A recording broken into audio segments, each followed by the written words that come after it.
പ്രിയമുള്ളവരെ, അതിശക്തമായ മഴ തുടരുകയും വിവിധ ഡാമുകൾ തുറക്കുകയും ചെയ്ത സാഹചര്യത്തിൽ ചാലക്കുടി പുഴയിൽ വെള്ളം ഉയർന്നു വരുന്ന സാഹചര്യമാണ് നിലവിലുള്ളത്. ചാലക്കുടി പുഴയോടും താഴ്ന്ന പ്രദേശങ്ങളിൽ താമസിക്കുന്ന മുഴുവൻ ജനങ്ങളും അപകടം ഒഴിവാക്കുന്നതിന് വേണ്ടി സുരക്ഷിതമായ സ്ഥലങ്ങളിലേക്ക് മാറി താമസിക്കുന്നത് നന്നായിരിക്കും.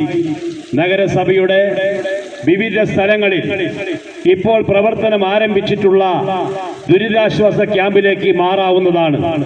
നിങ്ങളുടെ വിലപിടിപ്പുള്ള സാധനങ്ങളും വീട്ടുപകരണങ്ങളും സുരക്ഷിത സ്ഥാനങ്ങളിലേക്ക് മാറ്റിവെക്കുന്നതും നന്നായിരിക്കും. ഇത് ചാലക്കുടി നഗരസഭയും പോലീസും അറിയിക്കുന്ന സുരക്ഷാ അറിയിപ്പാണ്.